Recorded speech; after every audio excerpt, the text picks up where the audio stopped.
আসসালামু আলাইকুম ওয়া রাহমাতুল্লাহি ওয়া বারাকাতুহু। প্রিয় দর্শক মণ্ডলী, আজ আপনাদেরকে আমি একটা জিনিস দেখাইব, সেটা হলো লক্ষ্মীপুর কমলনগর উপজেলা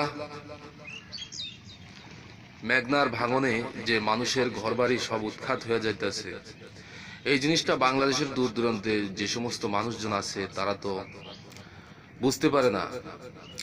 তারা মনে করে কি এগুলা সব গল্প গুজব। সেজন্য আজকে আমি নিজেই আসলাম। আসলে আমার বাড়ি এখানেই পাশে, তো আজকে আমি নিজেই পরিদর্শন করতে আসলাম যে মেঘনার কি পরিমাণে ভাঙতেছে মেঘনা নদী, সেটা আমি দেখতে আসলাম।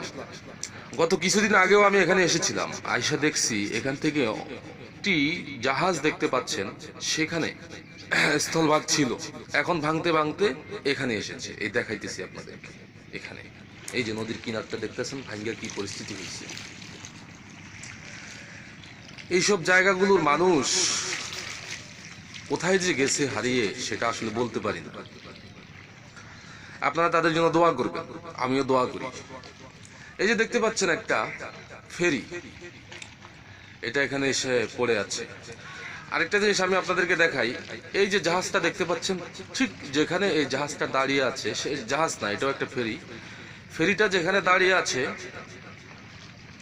সেখানে গত কিছুদিন আগে একটি জাহাজ, পাথরের জাহাজ, অনেক বড়, ডুবে তলিয়ে গেছে।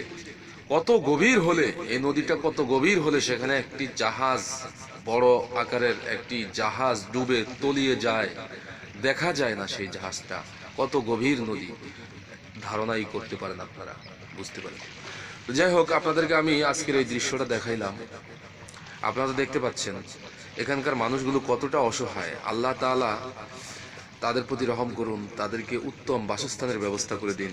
আল্লাহর কাছে এই দোয়া সবসময় আমরা করি, আপনারাও করবেন, আমিন। পানির কি ঝলকানি এখন দেখতে পাচ্ছেন আপনারা, এখন তো কিছুই দেখতে পাচ্ছেন না। এখন পানি নীরব নিস্তব্ধ, এখন পানির কোনো সাড়া নাই। যখন এই নদীগুলো ভাঙে তখন যে পানির কি অবস্থা থাকে সেটা আর আপনাদেরকে বলে বুঝাতে পারবো না। এখন তো শীতের মৌসুম এসে গেছে, এই জন্য আমরা এখানে আসতে পেরেছি, আপনাদের সাথে কথা বলতে পারছি। এমন সময় যখন আসি, ক্যামেরা ওপেন করে যে আপনাদের সাথে কিছু বলবো, দেখাবো, সেই পরিস্থিতি থাকে না। কারণ বাতাসের প্রচণ্ড গতিবেগ এখানে থাকে, যার ফলে পানির এক একটা ঢেউয়ের কারণে পানির ছিটকে এসে আমাদের গায়ে পড়ে, মোবাইলের উপর পড়ে, ক্যামেরার উপর পড়ে। তো এই জন্য কিছুই দেখাতে পারি না। আর বাতাসের আওয়াজ এত বেশি থাকে, মোবাইলের মাইক্রোফোন কিংবা ক্যামেরার মাইক্রোফোন তখন ফরফর করে আওয়াজ করতে থাকে, কথার আওয়াজ শোনা যায় না, শুধু বাতাসের আওয়াজ শোনা যায়। যাই হোক, প্রিয় দর্শক, আপনাদেরকে আজকে যতটুকু দেখাইছি এতটুকুই শেষ। এইদিকে দেখতে পাচ্ছেন বাড়িঘর, এখানেও বাড়িঘর ছিল, সবগুলা উঠিয়ে উৎখাত করে নিয়ে গেছেন। যাই হোক দর্শক, আপনারা দেখতে পাচ্ছেন এখানে একটি মসজিদ ছিল। এই যে সামনে এই জায়গাটি, কতগুলো সুপারি গাছ দেখতে পাচ্ছেন, এখানে একটা মসজিদ ছিল। এই মসজিদে জীবনে বহুবার নামাজ পড়েছি, কিন্তু আজ থেকে আর নামাজ পড়া হবে না। মসজিদের দু চারটা বেড়া পড়ে আছে, মসজিদটার সামনের ভাগ চলে গেছে। আল্লাহ তাআলা আমাদের জন্য এর চাইতে আরো উত্তম বাসস্থান আল্লাহ তাআলা তৈরি করে দিন। সেজন্য আল্লাহর কাছে আমরা সবাই দোয়া করি, প্রার্থনা করি। আল্লাহর কাছে চাইলে আল্লাহ তাআলা দিবেন। আল্লাহ তাআলা ইরশাদ করেন, উদউনি আস্তাজিব লাকুম।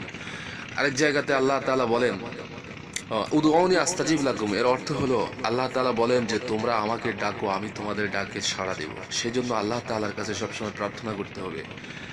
প্রার্থনা করলে পরে আল্লাহ তাআলা আমাদের ডাকে অবশ্যই সাড়া দিবেন, অবশ্যই সাড়া দিবেন।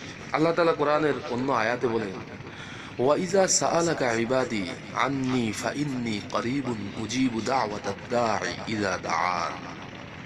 আল্লাহ তাআলা আল্লাহর নবীকে বলেন যে ওয়াইজা সাআলাকা ইবাদি আন্নি ফাইন্নী করিবুন, যদি আমার বান্দারা আমার ব্যাপারে আপনাকে প্রশ্ন করে, আল্লাহর নবীকে আল্লাহ তাআলা বলেন যে আমার বান্দারা যদি আপনাকে আমার ব্যাপারে প্রশ্ন করে, তখন আপনি বলবেন ফাইন্নী করিবুন, আমি অতি নিকটে। উজিবু দাওয়াতাদ দাঈ ইযা দাআন, যখনই তারা আমাকে ডাকে তখন আমি তাদের ডাকে সাড়া দেই।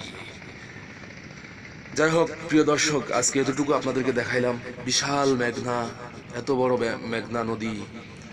আপনারা যারা ওই মেঘনা ব্রিজ পার হন ঢাকা যাওয়ার সময়, তখন তো এত বড় দেখেন না, কিন্তু এটা হলো মেঘনার মুখ। এই যে দেখতে পাচ্ছেন দক্ষিণ পাশে মেঘনা নদী, এভাবে দক্ষিণে যাইতে যাইতে এক পর্যায়ে বঙ্গোপসাগর, আর বঙ্গোপসাগরের দক্ষিণে আপনারা জানেন যে পৃথিবীর শেষ সীমানা, আর কোনো দেশ নাই। বলতে গেলে আমরা এই লক্ষ্মীপুর কমলনগরবাসী পৃথিবীর দক্ষিণ প্রান্তে আছি, যার পরে আর কোনো দেশ, কোনো স্থলভাগ নাই। একথা বলতেই পারেন নির্দ্বিধায়। আমাদের জন্য দোয়া করবেন, এদেশের প্রত্যেকটি মানুষের জন্য দোয়া করবেন, তাদেরকে যেন আল্লাহ তাআলা উত্তম বাসস্থানের ব্যবস্থা করে দেয়। আমিন।